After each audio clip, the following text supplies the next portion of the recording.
Hello friends, ಎಲ್ಲರಿಗೂ ನಮಸ್ಕಾರ. ನನ್ನ ಹೆಸರು ಕೃಷ್ಣಮೂರ್ತಿ ಡಿ ಸಿ ಅಂತ ಹೇಳ್ಬಿಟ್ಟು ಐ ಆಮ್ ವೆಲ್ತ್ ಕೋಚ್.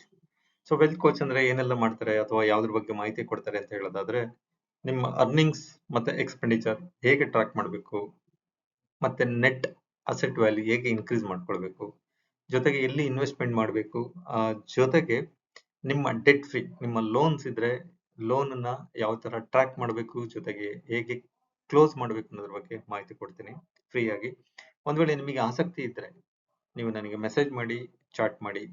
ನಿಮ್ಮ ಮೆಸೇಜ್ ಮತ್ತೆ ನೀವು ಮಾಡೋ ಚಾಟ್ ಆಧಾರದ ಮೇಲೆ ನಾನು ನಿಮಗೆ ಒನ್ ಟು ಒನ್ ಕಾಲ್ ಮಾಡಿಬಿಟ್ಟು ಒನ್ ಟು ಒನ್ ಸೆಷನ್ ತಗೊಂಡು ಹೇಗೆ ಮಾಡಬಹುದು ಅಥವಾ ಲೋನ್ ಹೇಗೆ ಕ್ಲಿಯರ್ ಮಾಡಬೇಕು ಅನ್ನೋದ್ರ ಬಗ್ಗೆ ನಿಮಗೆ ಮಾಹಿತಿ ಕೊಡ್ತಾ ಹೋಗ್ತೀನಿ. ಇವತ್ತಿನ ಕಂಟೆಂಟ್ ಹೋಗೋಕ್ಕೂ ಮುಂಚೆ ಮತ್ತೊಮ್ಮೆ ಹೇಳ್ತಾ ಇದ್ದೀನಿ, ನನ್ನ ಯೂಟ್ಯೂಬ್ ಚಾನಲ್ ಹೆಸರು ಬಂದು ವೆಲ್ತಿ ಕೃಷ್ಣ ಅಂತ ಬಿಟ್ಟು. ನೀವು ಇಲ್ಲಿ ತನಕ ನನ್ನ ಯೂಟ್ಯೂಬ್ ಚಾನಲ್ ಸಬ್ಸ್ಕ್ರೈಬ್ ಮಾಡ್ಕೊಂಡಿಲ್ಲ ಅಂದ್ರೆ ದಯವಿಟ್ಟು ಸಬ್ಸ್ಕ್ರೈಬ್ ಮಾಡ್ಕೊಳ್ಳಿ, ಬೆಲ್ ಐಕನ್ ಪ್ರೆಸ್ ಮಾಡಿ. ಯಾಕಂತ ಹೇಳಿದ್ರೆ ನನ್ನ ಪ್ರತಿ ವಿಡಿಯೋ ಅಪ್ಲೋಡ್ ಮಾಡಿದಾಗ ನಿಮಗೆ ಒಂದು ನೋಟಿಫಿಕೇಶನ್ ಬರುತ್ತೆ. ನನ್ನ ವಿಡಿಯೋಸ್ಗಳು ನೋಡ್ಲಿಕ್ಕೆ ನಿಮಗೆ ಈಸಿಯಾಗಿ ಅನುಕೂಲ ಆಗುತ್ತೆ. ನೋಟಿಫಿಕೇಶನ್ ಬಂದ ತಕ್ಷಣ ನಿಮಗೆ ವಿಡಿಯೋ ನಾನು ಅಪ್ಲೋಡ್ ಮಾಡಿದ್ದೀನಿ ಅಂತ ನಿಮಗೆ ಇಂಟಿಮೇಷನ್ ಬಂದಾಗ ನೀವು ನೋಡ್ಲಿಕ್ಕೆ ಅನುಕೂಲ ಆಗುತ್ತೆ. ಇಲ್ಲಿ ತನಕ ಯಾರೆಲ್ಲ ನನ್ನ ಯೂಟ್ಯೂಬ್ ಚಾನಲ್ ಸಬ್ಸ್ಕ್ರೈಬ್ ಮಾಡ್ಕೊಂಡಿದ್ದೀರಾ ಎಲ್ರಿಗೂ ನಾನು ಥ್ಯಾಂಕ್ಸ್ ಹೇಳ್ತಾ, ಮತ್ತೆ ಜೊತೆಗೆ ನೀವು ಕೂಡ ಕೆಲವೊಂದು ಕಮೆಂಟ್ ಮಾಡಿದ್ರಿ, ಕೆಲವೊಂದು ಅಬ್ಸರ್ವೇಷನ್ಸ್ ಅನ್ನ ನೀವು ಕೇಳಿದ್ರಿ, ಅದಕ್ಕೆ ರಿಪ್ಲೈ ಮಾಡಿದ್ದೀನಿ. ಜೊತೆಗೆ ಹೊಸ ಹೊಸ ವಿಚಾರಗಳ ಬಗ್ಗೆ ನೀವು ಕೇಳಿದ್ರಿ, ಅದು ಕೂಡ ನಾನು ವಿಡಿಯೋಸ್ಗಳನ್ನ ಅಪ್ಲೋಡ್ ಮಾಡಿದ್ದೀನಿ. ಥ್ಯಾಂಕ್ ಯು ಯಾರೆಲ್ಲ ಕಮೆಂಟ್ ಮಾಡಿದಿರಾ, ಯಾರೆಲ್ಲ ಸಬ್ಸ್ಕ್ರೈಬ್ ಮಾಡ್ಕೊಂಡಿದ್ದೀರಾ, ಮತ್ತೊಮ್ಮೆ ಹೇಳ್ತಾ ಇದ್ದೀನಿ ಥ್ಯಾಂಕ್ಸ್ ಹೇಳ್ತಾ ನಾನು ಇವತ್ತಿನ ಟಾಪಿಕ್ ಬಗ್ಗೆ ನಾನು ಮಾತಾಡ್ತಾ ಇದ್ದೀನಿ.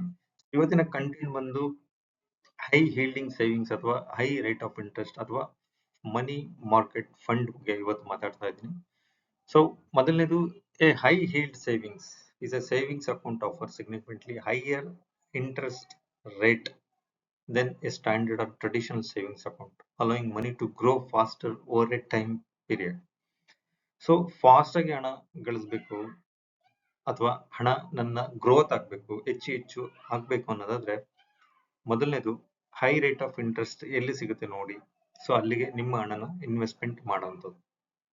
ಮತ್ತೆ ಜೊತೆಗೆ ಕಾಂಪೌಂಡಿಂಗ್ ಇಂಟ್ರೆಸ್ಟ್ ಯೂಶುವಲ್ ಆಗಿ ನಿಮಗೆ ಸಿಗುವಂಥದ್ದು ವಿತ್ ಮ್ಯೂಚುವಲ್ ಫಂಡ್ ಅಲ್ಲಿ ಮ್ಯಾಕ್ಸಿಮಮ್ ನೀವು 10 to 15 ಇಯರ್ಸ್ ಯಾವಾಗ ನೀವು ಇನ್ವೆಸ್ಟ್ಮೆಂಟ್ ಮಾಡ್ತೀರಾ, ಅವಾಗ ನಿಮಗೆ ಕಾಂಪೌಂಡಿಂಗ್ ಇಂಟ್ರೆಸ್ಟ್ ಸಿಗುತ್ತೆ. ಕಾಂಪೌಂಡಿಂಗ್ ಇಂಟ್ರೆಸ್ಟ್ ಸಿಕ್ಕಿದಾಗ ಏನಾಗುತ್ತೆ, ನಿಮ್ಮ ಹಣ ಗ್ರೋ ಜಾಸ್ತಿ ಆಗಿರುತ್ತೆ ಅಥವಾ ನೀವು ಎಕ್ಸ್ಪೆಕ್ಟೇಷನ್ ಏನ್ ಮಾಡಿರ್ತಾರೆ ಅದಕ್ಕಿಂತ ಹೆಚ್ಚಿಗೆ ಸಿಗುತ್ತೆ. ಮಿನಿಮಮ್ 13 to 14% ವರೆಗೆ ನಿಮಗೆ ರೇಟ್ ಆಫ್ ಇಂಟ್ರೆಸ್ಟ್ ಸಿಗುತ್ತೆ. ಈ 15 ಇಯರ್ಸ್ ತನಕ ನೀವು ಹಣನ ಹಾಗೆ ಬಿಟ್ಟಿದ್ರೆ ಒಂದು ವೇಳೆ ನಿಮಗೆ ನೀವು ಎಕ್ಸ್ಪೆಕ್ಟ್ ಮಾಡೋಕ್ಕಿಂತ ಜಾಸ್ತಿ ಹಣ ಸಿಗುತ್ತೆ. ಸೇಫ್ಟಿ ಮತ್ತೆ protecting your deposit amount. Safety, ನಿಮ್ಮ ಹಣ ಸೇಫ್ಟಿ ಇಸ್ ವೆರಿ ಇಂಪಾರ್ಟೆಂಟ್. ನೀವು ಮಾಹಿತಿ ಗೊತ್ತಿಲ್ಲ ಅಂತ ಹೇಳಿದ್ರೆ ನೀವು ಮಾಹಿತಿ ಸಂಪೂರ್ಣವಾಗಿ ತಿಳ್ಕೊಳ್ಳಿ.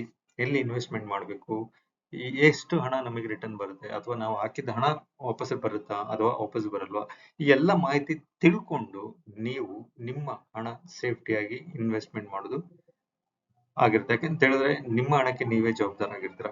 ಬಿಕಾಸ್ ಯಾಕೆಂತ ಹೇಳಿದ್ರೆ ಅದ್ರ ಆ ಮಾಹಿತಿನ ಪೂರ್ತಿ ತಿಳ್ಕೊಳ್ಳಿ, ಅರ್ಥ ಮಾಡ್ಕೊಳ್ಳಿ. ಒಂದ್ ವೇಳೆ ನಿಮಗೆ ಅರ್ಥ ಆಗ್ತಿಲ್ಲ ಅಂತಂದ್ರೆ ನೀವು ನಿಮ್ಮ ಯಾರಾದ್ರೂ ಆಡಿಟರ್ಸ್ ನ ಕನ್ಸಲ್ಟ್ ಮಾಡಿ, ಅಥವಾ ಗೊತ್ತಾಗ್ತಿಲ್ಲ ಅಂತಂದ್ರೆ ಫೈನಾನ್ಸ್ ಗೈಡೆನ್ಸ್ ಯಾರು ಇರ್ತಾರೆ ಅವ್ರನ್ನ ಕಾಂಟ್ಯಾಕ್ಟ್ ಮಾಡಿ, ಅಥವಾ ನಿಮಗೆ ಏನಾದ್ರು ಹೆಚ್ಚಿನ ಮಾಹಿತಿ ಬೇಕಂದ್ರೆ ನನಗೆ ಕೂಡ ಮೆಸೇಜ್ ಮಾಡಿ, ನಾನು ಕೂಡ ನಿಮಗೆ ಸಪೋರ್ಟ್ ಮಾಡ್ತೀನಿ. ಅದ್ರ ಆಧಾರದ ಮೇಲೆ you have to start invest in your money. And also online availability, online banks provide higher rate of interest. ಇದು ಕೂಡ ಕೆಲವೊಂದು ಬ್ಯಾಂಕ್ಗಳಲ್ಲಿ ಇನ್ಸ್ಟ್ರಕ್ಷನ್ ಕೆಳಗಡೆ ನೋಟ್ ಸ್ಮಾಲ್ ಫಾಂಟ್ ಅಲ್ಲಿ ಇರುತ್ತೆ, ಅದನ್ನ ಇನ್ಸ್ಟ್ರಕ್ಷನ್ಸ್ ಎಲ್ಲ ನೋಡ್ಕೊಂಡು ನೀವು ಆನ್ಲೈನ್ ಇನ್ವೆಸ್ಟ್ಮೆಂಟ್ ಮಾಡಕ್ಕೆ ಸ್ಟಾರ್ಟ್ ಮಾಡಿ. ಬಿಕಾಸ್ ಏನಂತ ಹೇಳಿದ್ರೆ ನಿಮಗೆ ಮನೆಯಲ್ಲೇ ಕೂತ್ಕೊಂಡು ನೀವು ಇನ್ವೆಸ್ಟ್ ಮಾಡ್ಲಿಕ್ಕೆ ಒಂದು ಅವಕಾಶ ಇದೆ ಆನ್ಲೈನ್ ರೇಟ್ ಆಫ್ ಇಂಟ್ರೆಸ್ಟ್ ನೋಡ್ಕೊಳ್ಳಿ, ಅದು ಪೀರಿಯಡ್ ನೋಡ್ಕೊಳ್ಳಿ, ಎಲ್ಲಿಂದ ಎಲ್ಲಿ ತನಕ ಇರುತ್ತೆ, ವೆದರ್ ಇಟ್ ಇಸ್ 1 year ತನಕ ಸೇಮ್ ರೇಟ್ ಆಫ್ ಇಂಟ್ರೆಸ್ಟ್ ಇರುತ್ತಾ, ಅಥವಾ with in a short period ಅಲ್ಲಿ ಇನ್ವೆಸ್ಟ್ಮೆಂಟ್ ಮಾಡಿದ್ರೆ ನಿಮಗೆ ಆ ಪರ್ಟಿಕ್ಯುಲರ್ ಡೇಸ್ ಮಾತ್ರ rate of interest high rate of interest ಸಿಗುತ್ತಾ. ಇದೆಲ್ಲ ನೋಡ್ಕೊಂಡು ಹೈ ಹೀಲ್ಡ್ ಸೇವಿಂಗ್ಸ್ ನೀವು ಎಲ್ಲಿ ಸೇವಿಂಗ್ಸ್ ಮಾಡ್ತಾ ಇದ್ದೀರಾ ಅಥವಾ ಎಲ್ಲಿ ಆದಾಯ ಹೆಚ್ಚು ಬರುತ್ತೆ ನೋಡ್ಕೊಂಡು ಇನ್ವೆಸ್ಟ್ಮೆಂಟ್ ನ ಮಾಡಿ ಅಂತ ನಾನು ಹೇಳಕ್ ಇಷ್ಟಪಡ್ತೀನಿ. ಜೊತೆಗೆ ಮನಿ ಮಾರ್ಕೆಟ್ ಫಂಡ್ ಅಥವಾ mutual fund that invest low risk but security, short term debt securities. ಇದು ಸಾಮಾನ್ಯವಾಗಿ like kind of emergency fund, ಅಥವಾ ಎಮರ್ಜೆನ್ಸಿ ಫಂಡ್ ಕೂಡ ನಾವು ಮ್ಯೂಚುವಲ್ ಫಂಡ್ ಅಲ್ಲಿ ಹಾಕಬಾರ್ದು. ಯಾಕಂತ ಹೇಳಿದ್ರೆ ಎಮರ್ಜೆನ್ಸಿ ಫಂಡ್ ಅಂತ ಹೇಳಿದ್ರೆ ನಮಗೆ ತಕ್ಷಣಕ್ಕೆ ಬೇಕಂದ್ರೆ ನಾವು ಡೆಬಿಟ್ ಕಾರ್ಡ್ ಹಾಕಿದಾಗ ನಮಗೆ ಹಣ ಹೇಗೆ ವಿಡ್ರಾ ಮಾಡ್ತೀವಿ ಆ ತರದಕ್ಕೆ ಮಾತ್ರ ಎಮರ್ಜೆನ್ಸಿ ಫಂಡ್ ನಾವು ಡೆಪಾಸಿಟ್ ಮಾಡಬೇಕು. ಒಂದ್ ವೇಳೆ ಆ ತರ ಮಾಡಕ್ಕಾಗಿಲ್ಲ, ಇದು ಏನಂತಾನೆ ಚಿಕ್ಕ ಪುಟ್ಟ ಸಣ್ಣ ಗೋಲ್ಸ್ ಗಳು ಇರುತ್ತೆ. ಒಂದು ವೇಳೆ ನೆಕ್ಸ್ಟ್ 1 ಇಯರ್ಗೆ ಅಥವಾ ನೆಕ್ಸ್ಟ್ 5 ಇಯರ್ಸ್ಗೆ ಅಥವಾ ನೆಕ್ಸ್ಟ್ 3 ಇಯರ್ಸ್ಗೆ ನೀವು ಒಂದ್ ವೇಳೆ ಮನೆ ಕಟ್ತಾ ಇದ್ದೀನಿ ಅಥವಾ ಕಾರ್ ತಗೊಳ್ತಾ ಇದ್ದೀನಿ ಅಥವಾ ಬೇರೆ ನಿಮ್ಮ ಗೋಲ್ ಏನಿರುತ್ತೆ ಆ ಗೋಲ್ ಬೇಸ್ಡ್ ಇನ್ವೆಸ್ಟ್ಮೆಂಟ್ ಮಾಡಬೇಕು ಅಂತಂದ್ರೆ ಶಾರ್ಟ್ ಟರ್ಮ್ ಇನ್ವೆಸ್ಟ್ಮೆಂಟ್ ನ ಚೂಸ್ ಮಾಡಿ. ಶಾರ್ಟ್ ಟರ್ಮ್ ಇನ್ವೆಸ್ಟ್ಮೆಂಟ್ ಚೂಸ್ ಮಾಡಿ, ಲೈಕ್ ಮ್ಯೂಚುವಲ್ ಫಂಡ್ ಅಲ್ಲಿ ಹಾಕಿ, SIP ಹಾಕಿ. ಸೊ ಅದರಲ್ಲಿ ನಿಮಗೆ ಸೆಕ್ಯೂರಿಟಿ ಇರುತ್ತೆ, ಜೊತೆಗೆ ನೀವು ವಿಡ್ರಾ ಮಾಡ್ಲಿಕ್ಕೆ ಒಂದು ಅವಕಾಶ ಇರುತ್ತೆ ಯಾವಾಗ್ಲೂ ಕೂಡ. ಸೊ ಸ್ಟೇಬಲ್ ರಿಟರ್ನ್ ಇರುತ್ತೆ ನಿಮಗೆ. ಅಂದ್ರೆ ನೀವು ಉದಾಹರಣೆಗೆ ಫಿಕ್ಸ್ ಡೆಪಾಸಿಟ್ ಕೆಲವೊಂದು ಬ್ಯಾಂಕ್ಗಳಲ್ಲಿ ಈಗ ಇತ್ತೀಚಿನ ದಿನಗಳಲ್ಲಿ 6% ಅಷ್ಟೇ ಇದೆ.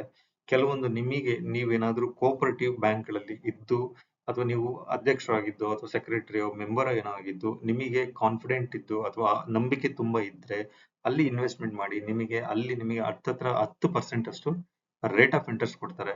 ಅಲ್ಲಿ ನಿಮಗೆ ನಿಮ್ಮ ಹಣನೂ ಭದ್ರವಾಗಿರುತ್ತೆ, ಜೊತೆಗೆ ರೇಟ್ ಆಫ್ ಇಂಟ್ರೆಸ್ಟ್ ಕೂಡ ಜಾಸ್ತಿ ಸಿಗುತ್ತೆ. ಸೊ ಇದು ನೀವು ಇನ್ವೆಸ್ಟ್ ಮಾಡೋಕ್ಕೂ ಮುಂಚೆ ಒಂದಲ್ಲ 2 ಬಾರಿ ರೀಚೆಕ್ ಮಾಡ್ಕೊಳ್ಳಿ. ರೀಚೆಕ್ ಮಾಡ್ಕೊಂಡು ಇನ್ವೆಸ್ಟ್ಮೆಂಟ್ ಮಾಡಿ. ಹೈ ಇಂಟ್ರೆಸ್ಟ್ ಮತ್ತೆ ಸೇಫ್ ಸೈಡ್ ನೋಡ್ಕೊಳ್ಳಿ. ಮತ್ತೆ ಜೊತೆಗೆ ನೀವು ಮಲಗಿದ್ದಾಗ ಕೂಡ ನಿಮ್ಮ ಹಣ ನಿಮಗೋಸ್ಕರ ಹಣ ದುಡಿತಾ ಇರಬೇಕು. ಸೊ ಅಂತಲ್ಲಿ ನೋಡಿ ಇನ್ವೆಸ್ಟ್ಮೆಂಟ್ ಮಾಡಿ. ಯಾಕಂತ ಹೇಳಿದ್ರೆ ಒಮ್ಮೆ ನಿಮ್ಮ ಹಣ ಔಟ್ಸೈಡ್ ಹೋದ್ರೆ ಅದು ನಿಮಗೆ ವಿತ್ ಇಂಟ್ರೆಸ್ಟ್ ಹೈ ಇಂಟ್ರೆಸ್ಟ್ ಸಿಗ್ಬೇಕು ಅಥವಾ ಹೈ ಕಾಂಪೌಂಡಿಂಗ್ ಇಂಟ್ರೆಸ್ಟ್ ಸಿಗ್ಬೇಕು. ಅದರ್ವೈಸ್ ನೀವು ಹಾಕಿದ ಹಣ ನಿಮಗೆ ಸಿಗ್ತಾ ಇಲ್ಲ ಅಂತಂದ್ರೆ ಅಂತಲ್ಲಿ ನೀವು ಇನ್ವೆಸ್ಟ್ ಮಾಡಕ್ಕೆ ಹೋಗ್ಬೇಡಿ. ಸೊ ಒಮ್ಮೆ ಎಲ್ಲ ಇನ್ನೊಮ್ಮೆ ಚೆಕ್ ಮಾಡಿ. 1-2 ದಿವಸ ಲೇಟ್ ಆದ್ರೂ ಪರವಾಗಿಲ್ಲ. You have to recheck and invest the fund. Okay, so thank you very much for watching this video. ಅಂದ್ರೆ high yield rate of interest ಹೇಗೆ ತಗೊಳ್ಬೇಕು ಅಥವಾ ಕಾಂಪೌಂಡಿಂಗ್ ಇಂಟ್ರೆಸ್ಟ್ ಹೇಗೆ ಬರ್ಬೇಕು ಅನ್ನೋದ್ರ ಬಗ್ಗೆ ನಾನು ಮಾತಾಡಿದೆ. ಜೊತೆಗೆ ಇಲ್ಲಿ ತನಕ ಈ ವಿಡಿಯೋನ ವಾಚ್ ಮಾಡೋದಕ್ಕೆ ಥ್ಯಾಂಕ್ ಯು ವೆರಿ ಮಚ್. ಮತ್ತು ಇನ್ನೊಮ್ಮೆ ಹೇಳ್ತಾ ಇದ್ದೀನಿ, ನನ್ನ ಯೂಟ್ಯೂಬ್ ಚಾನಲ್ ಹೆಸರು ಬಂದು ವೆಲ್ತಿ ಕೃಷ್ಣ ಅಂತ ಬಿಟ್ಟು. ಸೊ ನೀವು ಇಲ್ಲಿ ತನಕ ಯಾರೆಲ್ಲ ನನ್ನ ಯೂಟ್ಯೂಬ್ ಚಾನಲ್ ಸಬ್ಸ್ಕ್ರೈಬ್ ಮಾಡ್ಕೊಂಡಿಲ್ಲ ದಯವಿಟ್ಟು ಸಬ್ಸ್ಕ್ರೈಬ್ ಮಾಡ್ಕೊಳ್ಳಿ, ಬೆಲ್ ಐಕನ್ ಪ್ರೆಸ್ ಮಾಡಿ, ಲೈಕ್ ಮಾಡಿ, ಕಮೆಂಟ್ ಮಾಡಿ, ಶೇರ್ ಮಾಡಿ. Thank you very much.